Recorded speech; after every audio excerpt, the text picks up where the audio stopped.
ची सुरळी करा आणि या जिभेच्या सुरळीतून सावकाश लयबद्ध श्वास घ्या. पोट बंद करा आणि सावकाश दोन्ही नाकपुड्याने दीर्घ असा श्वास सोडा. दुसरा वर्तन जिभेची सुरळी श्वास घ्या. दोन्ही नाकपुड्याने सावकाश श्वास सोडा. तिसरा वर्तन श्वास जिभेच्या सुरळीतून सावकाश घ्या. पोट बंद करा. नाकपुड्या वाटे श्वास. जिभेच्या सुरळीतून श्वास सावकाश घ्या.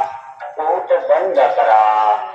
दोन्ही नाकपुड्या वाटे लयबद्ध. तर्जनी डोळ्यावर आणि अंगठा कानामध्ये कानाच्या छिद्रामध्ये घाला.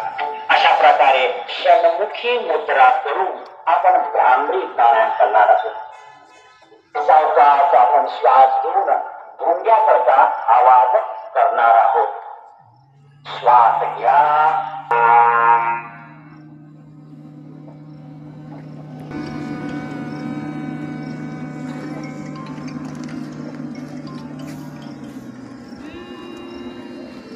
दुसरा वर्तन परत एकदा श्वास.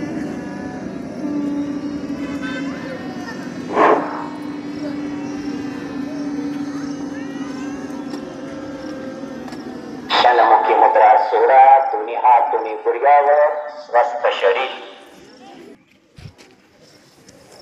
श्वासाबरोबर आपण आहोत. शरीराची गरज लागली की आपोआप श्वास घेतला जातो आणि गरज संपली की गर्भवाहीचं निष्कासन होतं. येथे कोणत्याही प्रकारचं नियंत्रण नाही. आपोआप चालणारा श्वास. हळूहळू श्वासाची गती मंद.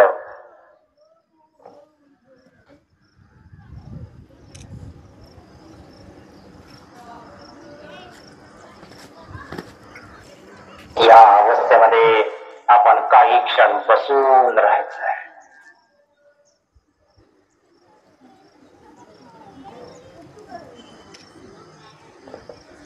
सावकाश हळुवारपणे आपण आता ध्यान संपवणार आहोत. हळुवारपणे डोळे उघडा. दोन्ही हात एकमेकावर घासा. चेहऱ्यावर हात फिरवा. नेत्रमर्दन करा.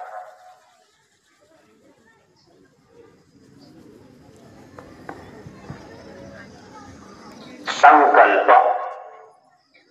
आपण आपले मन नेहमी संतुलित ठेवले पाहिजे. आपला आत्मविकास त्यातच सामावलेला आहे. मी स्वतःबद्दल, माझ्या कुटुंबाबद्दल, माझ्या कामाबद्दल, समाजाबद्दल, विश्वामध्ये शांती, आनंद, स्वास्थ्य टिकवण्यासाठी प्रयत्न करेल. कल्प आहे. निरामयः सर्वे भद्राणि पश्यन्तु मा कश्चित् दुःखभाग् भवेत्. ओम शांती शांती. स्मार्त योगिनी एकादशीच्या अमृत योगावर साजऱ्या होत असलेल्या या योग दिनाच्या निमित्तानं आपण हरिनामात तल्लीन झालो आहोत. आपल्या